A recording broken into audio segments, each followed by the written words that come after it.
Ok. Que le Seigneur soit loué. Comme vous pouvez, peut-être vous n'avez pas su, ce n'était pas moi qui étais programmé pour apporter la parole aujourd'hui. Le bien-aimé qui devait apporter la parole, il y a eu un problème de train.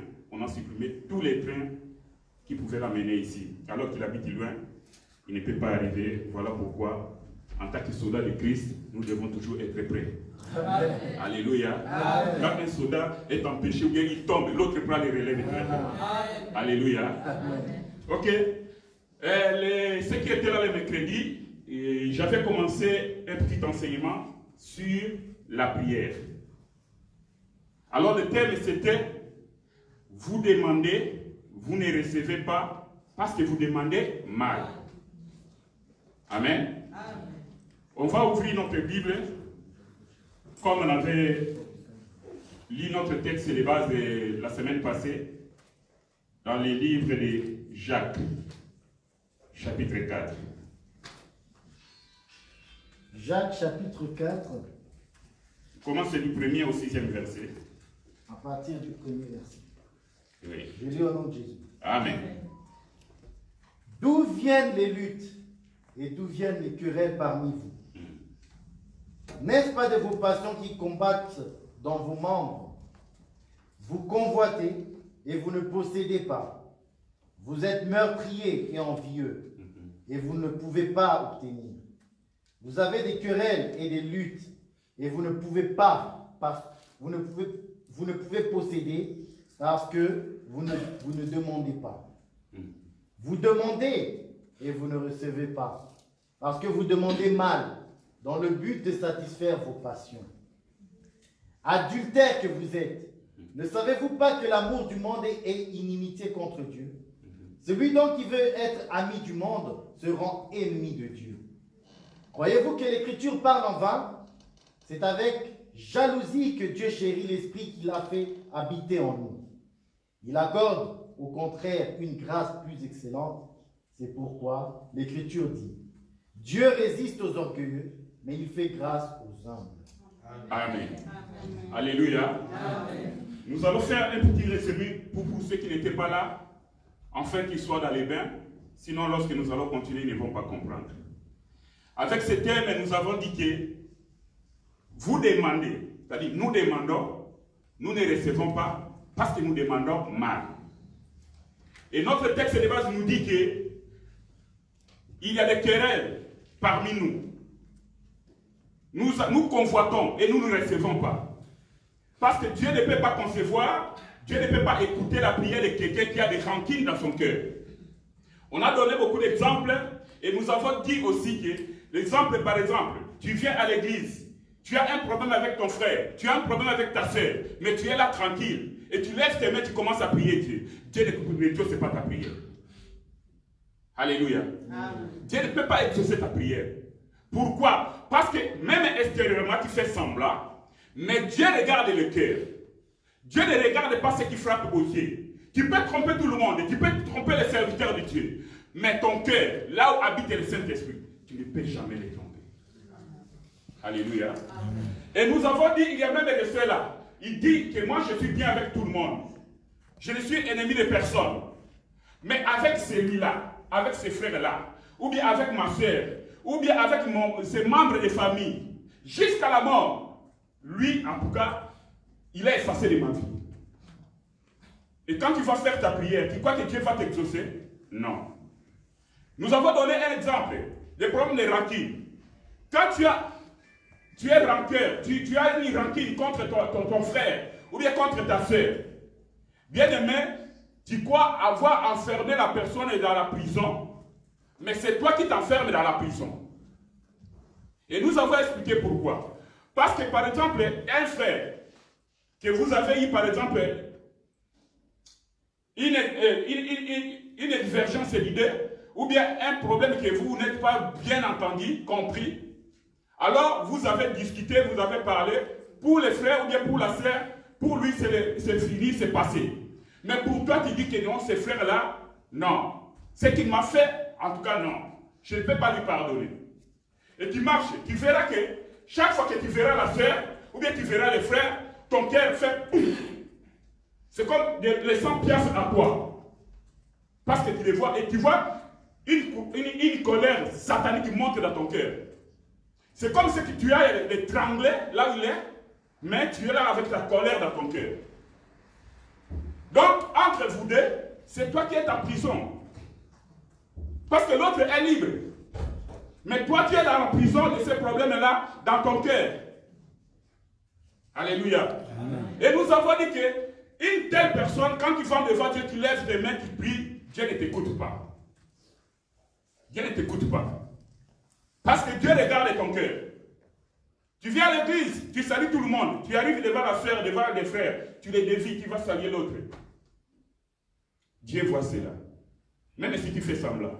Même si tu souris jusque là. Mais Dieu regarde ton cœur. Alléluia. Amen. Et là, de là, nous sommes partis. Nous avons touché la prière que Jésus avait montrée à ses disciples. La prière de notre Père. Et dans la prière de notre Père, nous l'avons divisé en trois parties.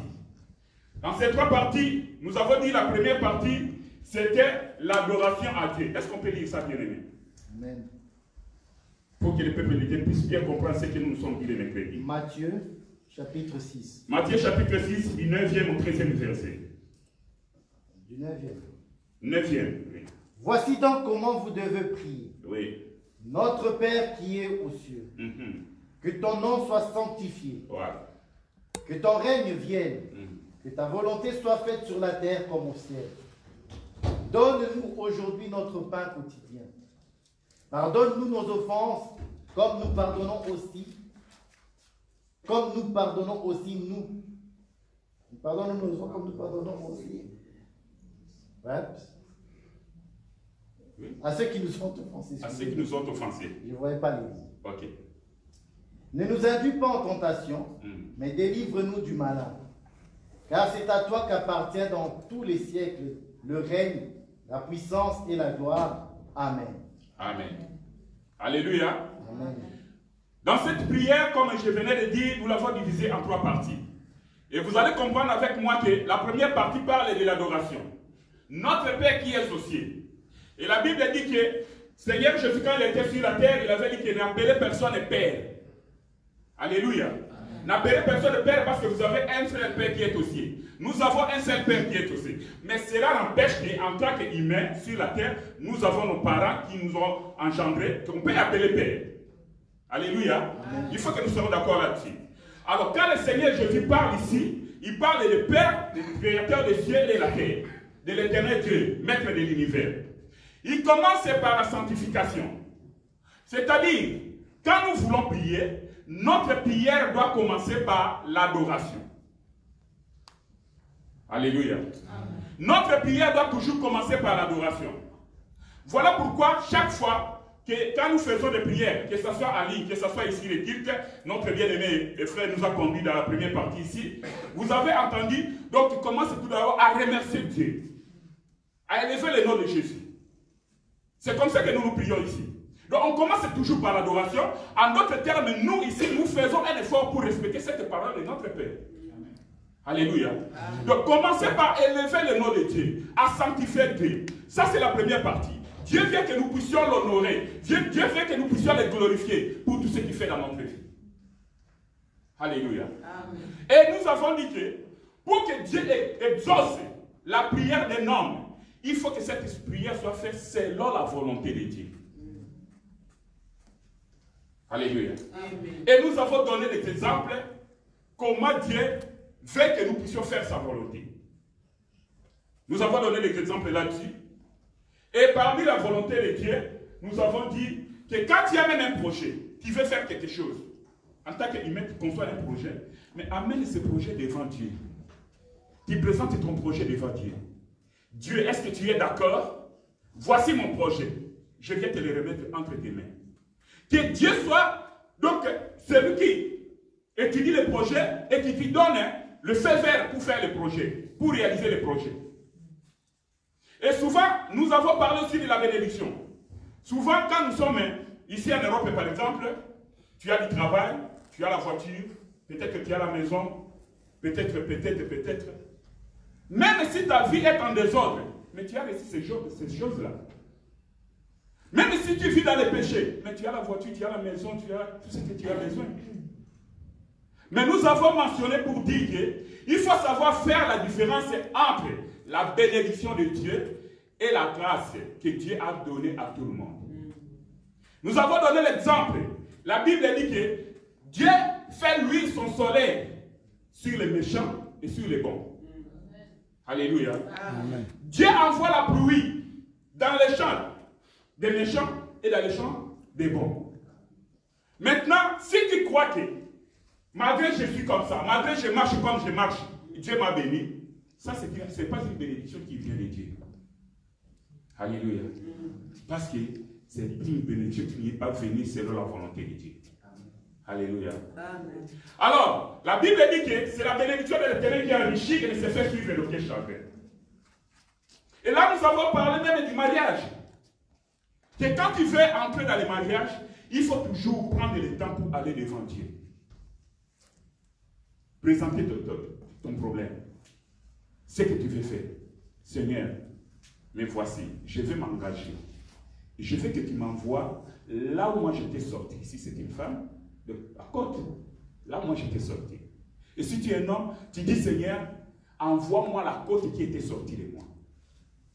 Dans cette prière, avant d'entrer dans le mariage, et Dieu va exaucer ta prière, et tu verras que si ce mariage est selon la volonté de Dieu, nous avons dit que, il n'est pas dit que si c'est selon la volonté de Dieu, vous n'aurez pas de problème dans le foyer.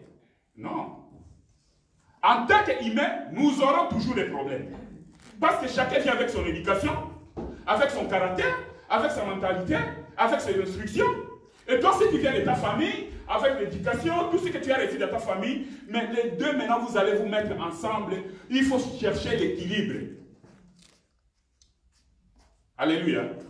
Alors, si le mariage a été célébré, non selon la volonté de Dieu, vous allez voir que ce mariage-là aura des problèmes de querelles, chaque jour, au moins chaque semaine, chaque mois qui se passe. Et à un moment donné, vous allez voir que vous arrivez à un point que l'un regarde comme ça, l'autre regarde de l'autre côté. Donc, quelque part, vos pensées ne vont pas se croiser.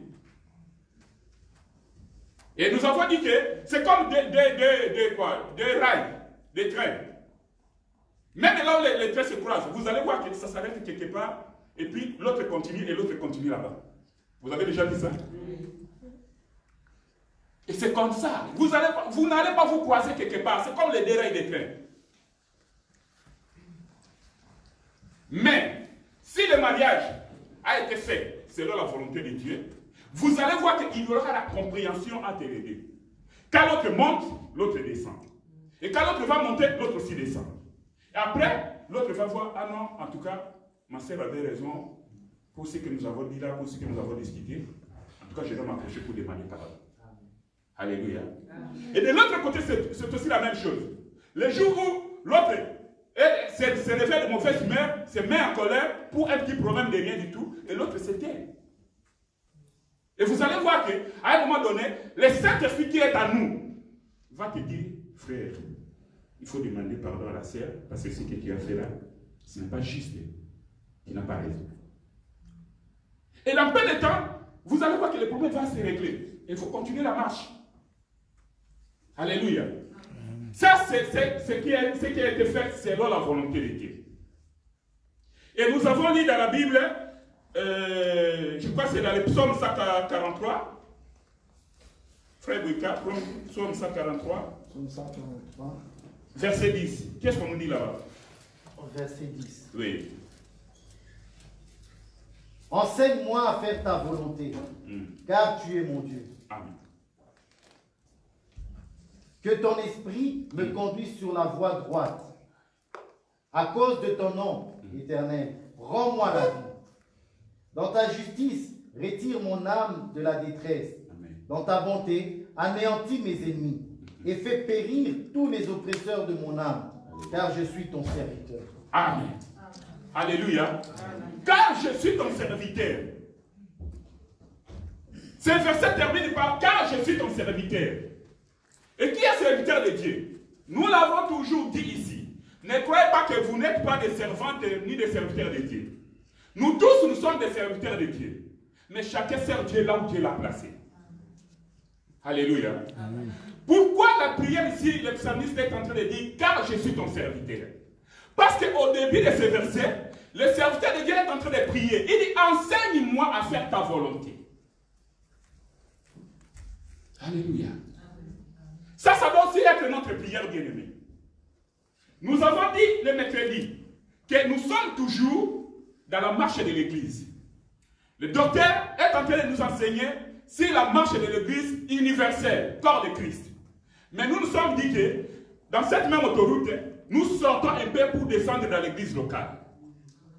Alléluia. Amen. Voilà pourquoi nous parlons de la prière. Que vous priez, vous demandez, vous ne recevez pas parce que vous demandez mal. Alors le premier point c'était l'adoration à Dieu et puis nous avons lu dans la volonté de Dieu. Il dit enseigne-moi à faire ta volonté. Donc si nous faisons les choses selon la volonté de Dieu, ça c'est que Dieu nous exauce. Parce que nous demandons selon sa volonté. Et nous sommes allés plus loin pour dire que même Jésus-Christ, il avait dit Père dans la prière, dans les mots quoi, à Gethsemane. Il a prié, il a vu le film de sa souffrance et de la mort. Il a dit Père, si c'est possible, éloigne de moi cette coupe pour que je ne la boive pas. Ça c'était Jésus en tant qu'humain, en tant que corps. C'est lui qui était rempli, qui avait des sentiments, qui pouvait aussi avoir des soucis, des douleurs. À ce moment-là, c'est la chair qui a parlé. Mais quand Jésus-Christ rentre dans son esprit, il regarde et dit Père, toutefois, non ma volonté, mais ta volonté. Alors, si nous sommes chrétiens, chaque fois que nous prions, nous devons toujours demander à Dieu, Seigneur, moi je fais ça, je fais ça, je fais ça. Mais toutefois, non ma volonté, mais selon ta volonté. Parce que Dieu a toujours les bonnes choses pour ses enfants. Et Dieu, la Bible dit que, qui est ce père-là qui peut donner à son enfant les serpents lorsqu'il lui demande des poissons? Qui est ce papa-là qui peut donner à son enfant une pierre lorsque l'enfant lui demande du pain? Alors, si nous, mauvais que nous sommes, nous savons donner des bonnes choses à nos enfants, à combien plus forte raison notre Père Céleste, celui qui est bon, ne nous donnera pas qui? Le Saint-Esprit que nous pouvons demander et tout ce que nous avons besoin. Si nous demandons conformément à sa volonté. Alléluia. Amen. Donc, on a donné beaucoup d'exemples. Voilà un peu, ça c'était le résumé de l'enseignement de mercredi. Et aujourd'hui, nous allons toucher le deuxième point qui est il faut demander avec foi. Dis à ton frère, il faut demander avec foi. Dis-lui bien, il faut demander avec foi. Alléluia. Frère Goka, nous allons lire Matthieu chapitre 21, verset 28 à 46. Verset 28 à 46. Oui. Verset 28. Verset 28. Que vous ensemble, un homme avait 2 fils, et en s'adressant au premier, il dit, mon enfant, va travailler aujourd'hui dans ma vigne. Il répondit, je ne veux pas. Ensuite, il se repentit et il alla. S'adressant à l'autre, il dit la même chose. Et ce fils répondit, je veux bien, Seigneur. Et il n'alla pas. Lesquels des deux a fait la volonté du Père? Ils répondirent, le premier.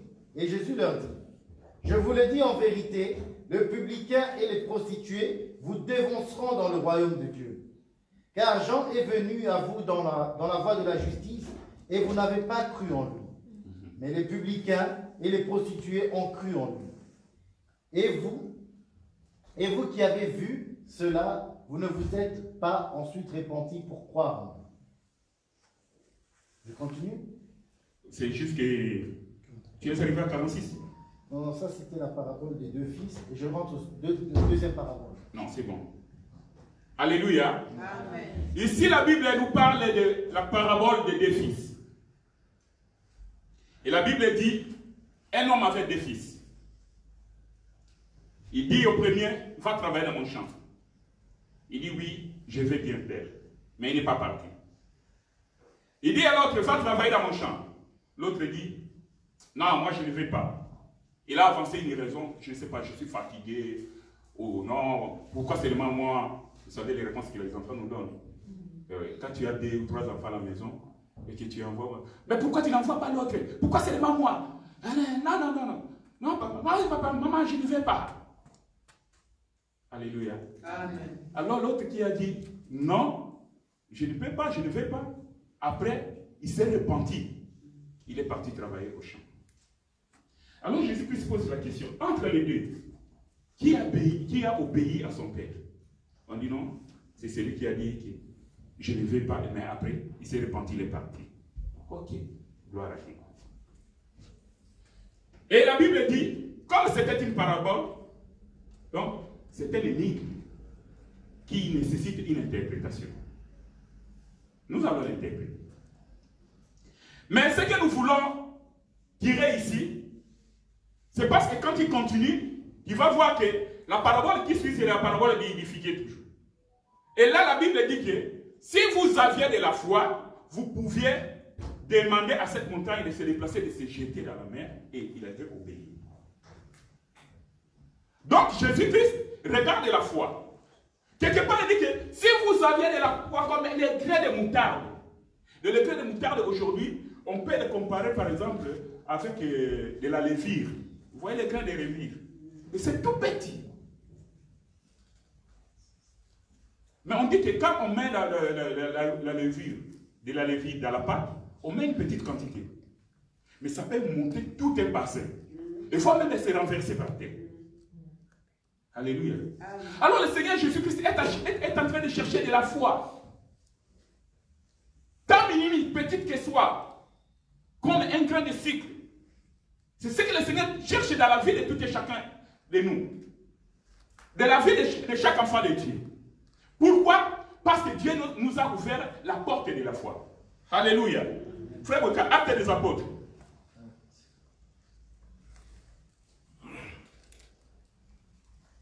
Chapitre 14. Acte 14. Il va nous prendre le verset 22.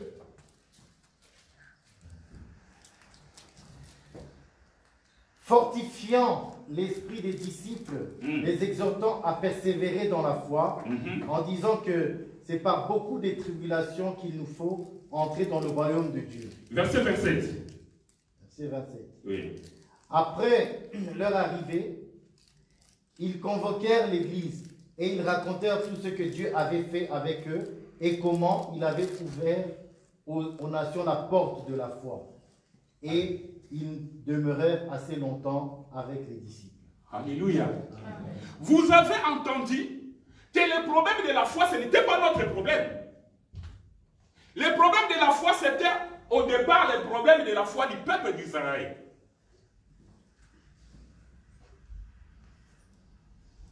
La foi, Dieu a cherché la foi chez le peuple juif, en Israël. Et il n'a pas trouvé cette foi-là. Voilà pourquoi lorsque les étrangers approchaient de Jésus pour demander quelque chose, ou demander des miracles, souvenez-vous de cette femme syro-cananéenne, qui est venue, qui dit, oh Seigneur, viens guérir mon enfant qui est malade. Et le Seigneur lui dit non, il n'est pas bon de prendre le pain des enfants et de donner aux chiens.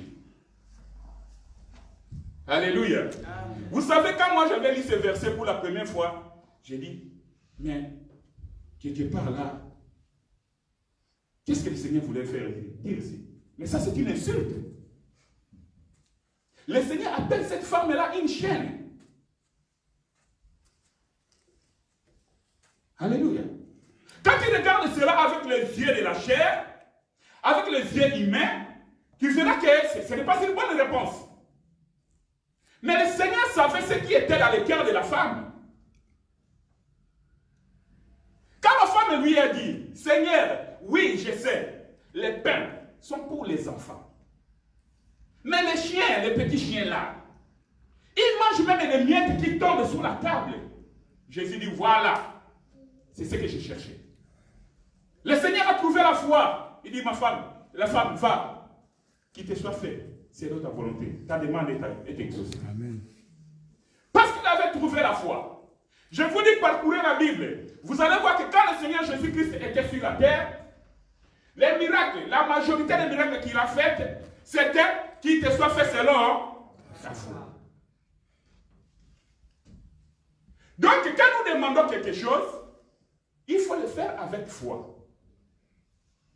Comme je disais tantôt, le problème de la foi, ce n'était pas pour nous. Mais l'acte des apôtres vient nous dire ici que le Seigneur a ouvert la porte de la foi aux nations.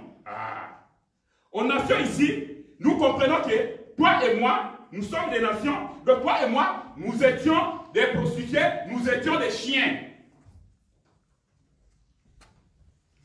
Alléluia. Dieu a ouvert la porte de la foi aux chiens. Et en tant que tel, avec notre pain de foi qu'on avait là, nous avons accepté. Voilà pourquoi aujourd'hui nous sommes devenus enfants de Dieu. Amen. Et nous mangeons à table. Amen. Nous mangeons le pain des enfants. La Bible dit, la foi est une ferme assurance des choses qu'on espère. Il est une démonstration de ce qu'on ne voit pas. Alors, depuis longtemps dans le monde, on nous a pressé ce passage pour dire que non, quand tu pries, il faut avoir la foi. C'est la foi. Tu vas voir la voiture, tu vas voir la maison. Oui, il faut prier avec foi. Et les gens obtiennent des voitures, obtiennent des maisons, ce qu'ils demandent. Il dit par rapport à ces versets-là. Or, la foi est une ferme assurance des choses qu'on ne voit pas, qu'on espère. Et une démonstration des choses qu'on ne voit pas. Or, quand nous regardons bien, nous, en tant qu'enfants de Dieu, qu'est-ce que nous espérons? Nous devons comprendre que la foi dont on parle ici, c'est la foi des choses qu'on espère. Nous espérons les royaumes des cieux. Nous espérons les milléniums. Nous espérons l'enlèvement. Ce sont des choses que nous devons avoir foi. Amen. Alléluia. Amen. Et des choses qu'on ne voit pas. On dit que des choses qu'on ne voit pas. Oh, la voiture, tu peux voir la voiture. La maison, tu peux voir la voiture. Mais la Bible dit que la foi, là, ça doit être quelque chose, ça doit être accompagné. Ça doit marcher de pair avec ce qu'on ne voit pas. Alléluia. Est-ce que nous pouvons voir les royaumes des cieux avec des yeux comme ça? Impossible. Le paradis, non. Mais nous espérons. Voilà là où nous devons mettre notre foi. Une démonstration. C'est-à-dire, nous, en tant qu'enfants de Dieu, nous savons que le royaume des cieux est au milieu de nous. Oui ou non? Amen. Alléluia. Amen. Mais en tant qu'enfants de Dieu, comme le royaume des cieux est invisible, par la foi, nous devons rendre de cela invisible. Invisible, pardon. Alléluia. Amen. Parce que ça ne se voit pas. Le royaume des cieux est au milieu de nous. Et pour que les gens voient que le royaume des cieux est au milieu de nous, il faut qu'il y ait des démonstrations. Nous devons matérialiser le royaume des cieux par nos prières. Et par nos prières, avec foi, c'est là qu'on opère le miracle. Et nous disons que Dieu est au milieu de nous. Amen. Alléluia. C'est là où nous pouvons dire que non, le royaume des cieux est au milieu de nous. Parce que nous démontrons le royaume des cieux. Voilà pourquoi l'homme de Dieu, notre frère de l'église, moi je l'appelle notre frère de l'église, le frère Paul. Alléluia. Amen. Un jour il avait dit, nos discours, notre prédication ne se repose pas à des discours persuasifs, mais à une démonstration. Donc nous comprenons qu'à l'époque de Jésus, ceux qui ont étudié, ils savent qu'on parle des philosophes. C'était l'époque des philosophes. Qu'est-ce que les philosophes faisaient? Les philosophes, ils venaient dans des lieux publics. Il arrive comme ça, il vient avec son thème. Par exemple, ce monsieur Copernic qui avait dit que non, c'est le soleil qui tourne autour de la terre. Vous savez cela, non? Alléluia. Le soleil tourne autour de la terre. il vient, il donne son discours et il fait les démonstrations. Maintenant, le public qui était là devait s'opposer ou bien poser des questions pour bien comprendre est-ce que ce qu'il dit là est vrai. Et l'homme, le philosophe, était là, bien armé, pour convaincre les gens. Vous voyez? Alors, comme c'était mode à cette époque-là, même les gens qui venaient poser des questions à Jésus, vous allez voir qu'il y avait des pharisiens, des sacrificateurs de l'époque. Ils venaient pour tester le Seigneur Jésus-Christ. Ils posent des questions pièges. Mais Jésus-Christ, en tant que Dieu, il voyait déjà quelle était leur pensée, comment ils venaient avec leurs questions. Et il leur donnait des réponses exactes et ils étaient convaincus.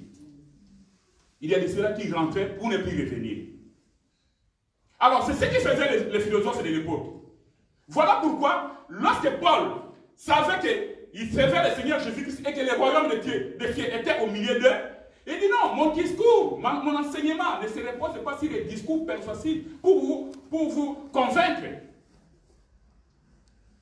Mais il y a une démonstration de la puissance de Dieu. Donc, et la Bible dit que la prédication de la croix, c'est une folie pour ceux qui périssent. Alléluia. Mais pour ceux qui sont sauvés, c'est une bénédiction. La prédication de la foi. Vous comprenez? Donc, par là, nous comprenons que sans la foi, il est impossible d'être agréable à Dieu. Selon ce que disent les Écritures. Sans la foi, il est impossible d'être agréable à Dieu. Alléluia. Donc, toute personne qui s'approche de Dieu, qui entre dans la prière, qui doit avoir la ferme assurance, qui doit avoir la foi, que ce que je suis en train de demander, je veux et je crois que mon Dieu est vivant, il va me les donner. Amen. Et la Bible dit que celui qui a fait la promesse est fidèle.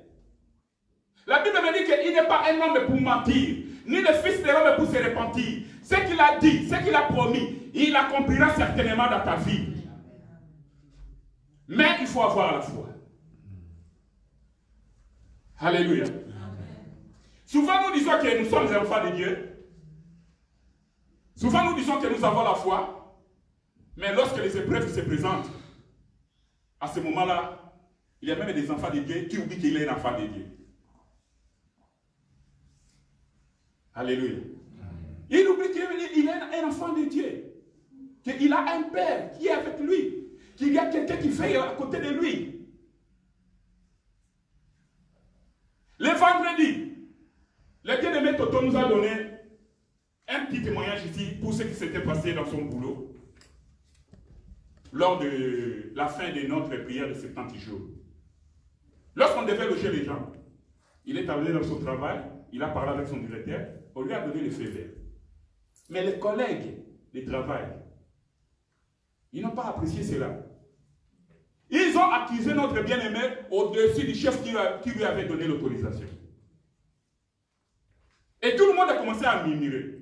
Et le bien-aimé était au courant. Il sait que non, c'est le frère tel, c'est la soeur telle qui sont allés m'accuser auprès de notre chef. Et le bien-aimé a dit que dans son cœur, ça bouillonnait. Il voulait aller demander. Il voulait aller leur parler. Mais le Saint-Esprit qui est dans la vie de notre bien-aimé, il disait non, non, gardez le silence.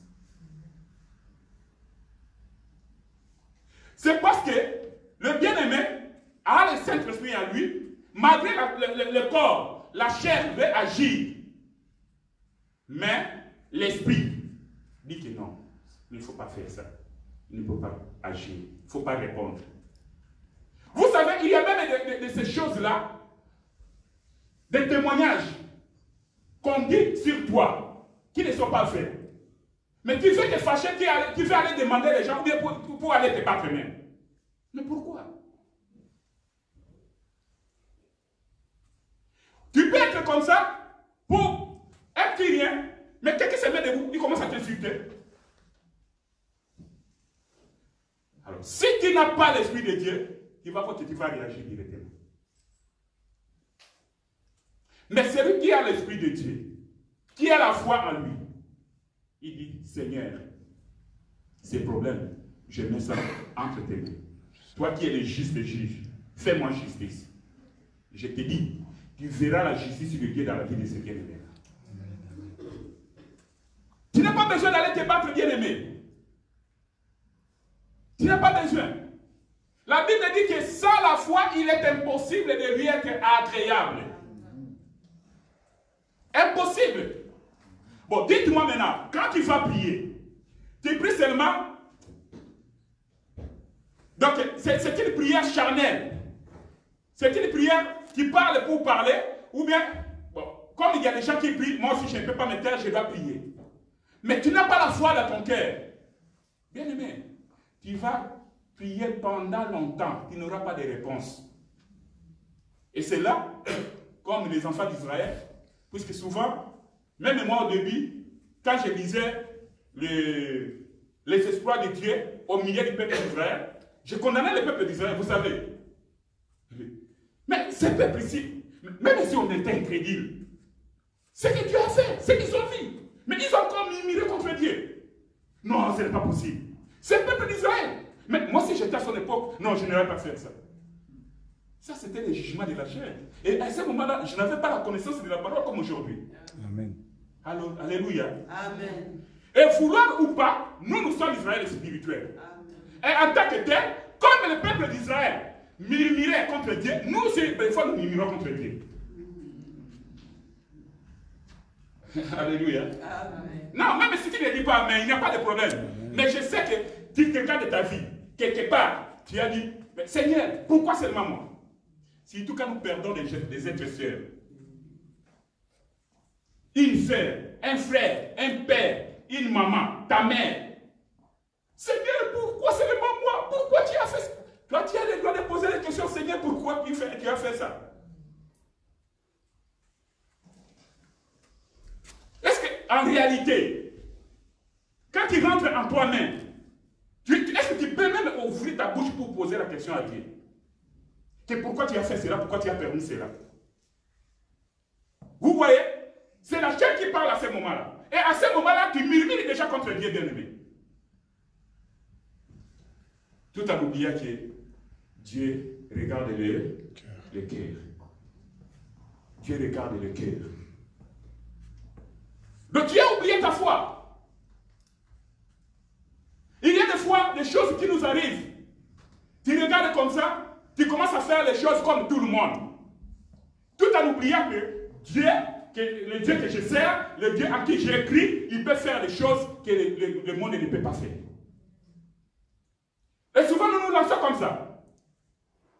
Parce que l'autre là a obtenu de l'argent en faisant des mensonges auprès du gouvernement et aujourd'hui commence à recevoir de l'argent.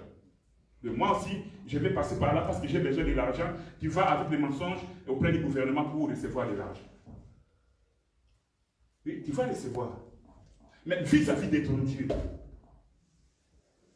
où est sa place? Où est-ce que tu l'as placé? Où est-ce que tu as mis Dieu? Ici en Europe, nous voyons nos enfants qui ont peur de tout. Une mouche. Alléluia. Une mouche qui entre dans la maison. Mais l'enfant, maman, la mouche. Si c'est un cancre là, là ne parlons même pas. Là même la maman entre dans la danse. Et il y a même des mamans. Un cancre là, il commence à sauter. Il a peur d'un cancre là. Un cancre là c'est quoi? Moi, je disais aux enfants, écoute, la mouche c'est quoi? Avec ton doigt là, tu peux l'écraser comme ça. Viens voir comment je vais l'écraser.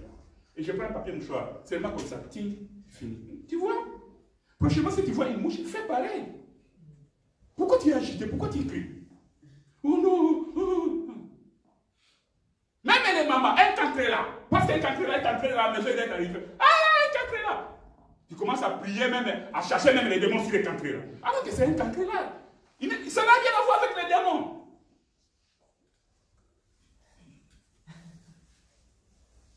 Alléluia. Priez avec foi. Donc, importe. Même si ça va prendre une année, 2 ans, 3 ans, 4 ans, 5 ans, toi tiens seulement la promesse. Tu dis, Seigneur, je sais, même si ça tarde, moi je reste là comme Habakkuk. Alléluia. Tu restes là campé dans ta position, dans la prière, avec foi.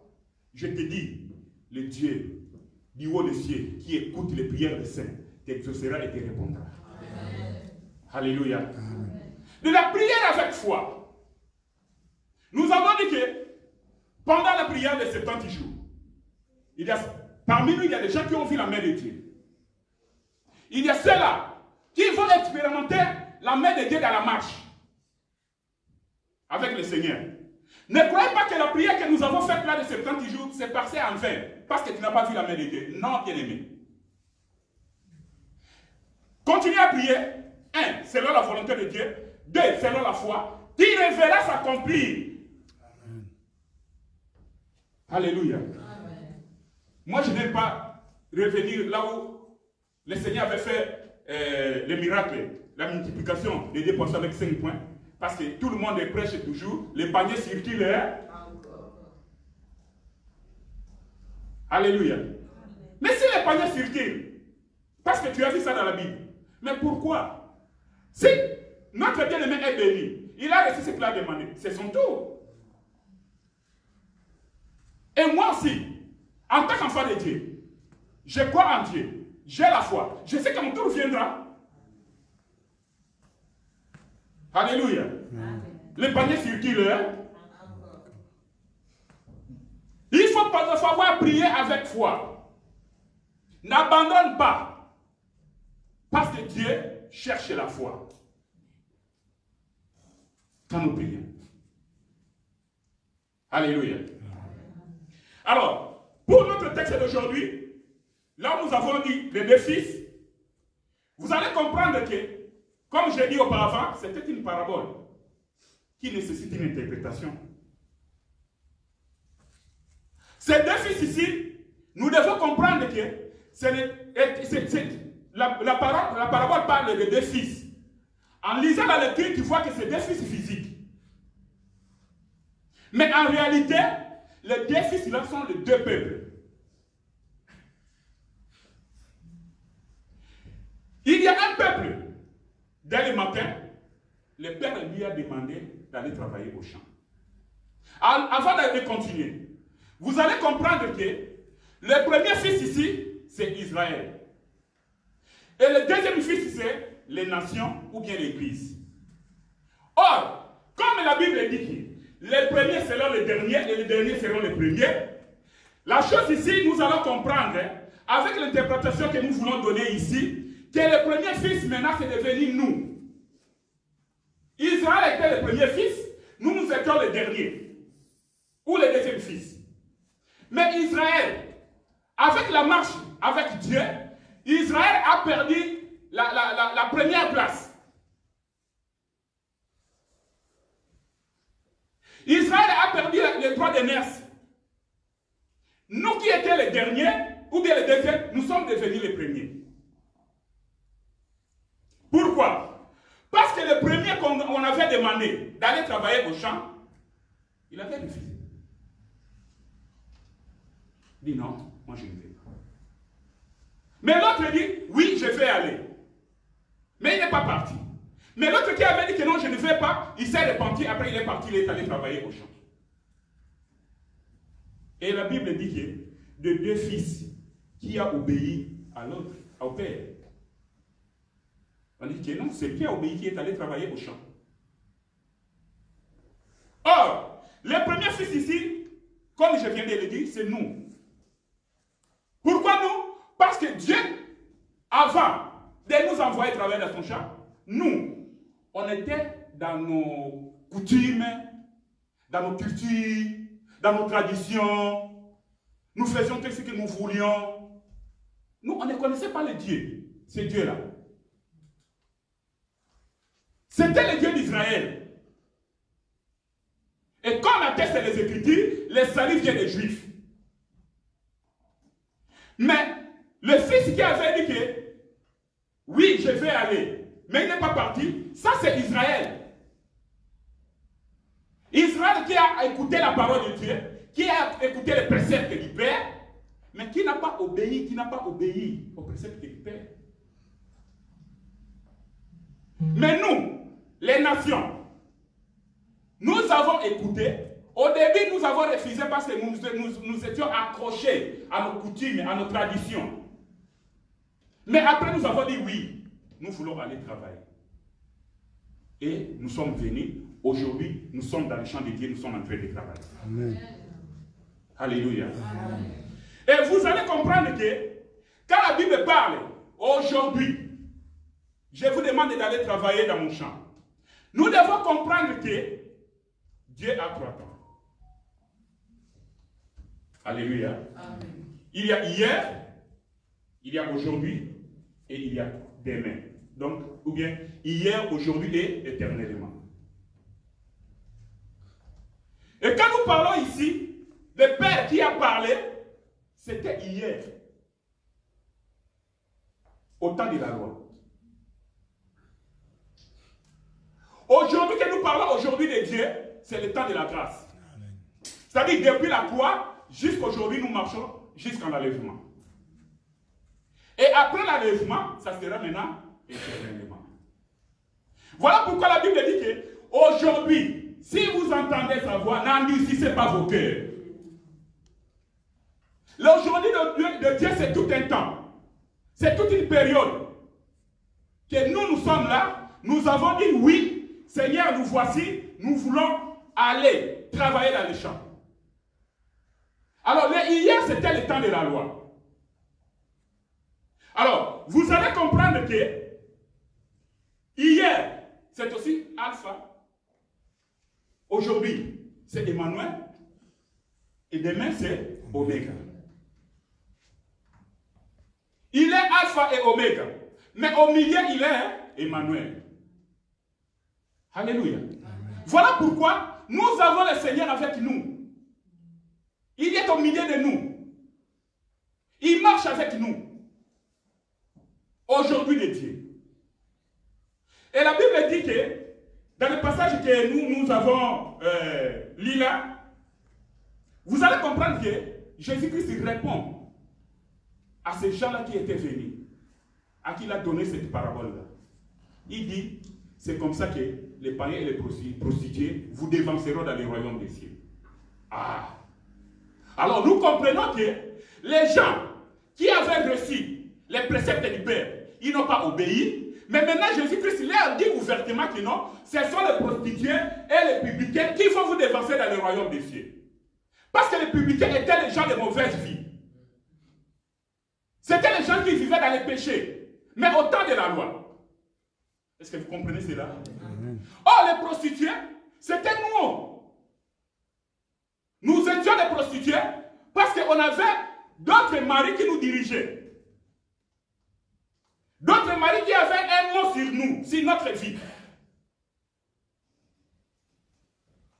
Nous, en tant que femmes, il y avait beaucoup de maris, nous avons connu beaucoup de maris. Mais aujourd'hui, il y a encore ceux-là qui ont encore des maris, qui sont encore des prostituées. Je te tente bien aimé, abandonne la prostitution. Abandonne d'être prostituée. Qui est une prostituée? C'est celui qui a plusieurs maris. Qui sort avec celui-ci, il va sortir avec celui-là, il va sortir avec celui-là, et il vit comme ça, toute sa vie. Or, quand nous voulons expliquer, nous allons dire que, comme tu es une femme, et tu pratiques la prostitution, c'est-à-dire, tu écoutes quelqu'un d'autre qui vient dominer sur ta vie. Parce que c'est l'homme qui domine sur la femme. Alléluia. Voilà pourquoi, dans le texte de base, on dit qu'il y a des querelles, il y a des jalousies. Pourquoi? Nous ne recevons pas parce que nous cherchons à satisfaire nos besoins. Or, les besoins se trouvent chez la femme. Ça, vous êtes d'accord avec moi? Les besoins de la femme. Alléluia. Les besoins de la femme seront tournés. Donc, les besoins de la femme doivent trouver la solution auprès du mari. Est-ce que quelqu'un me comprend?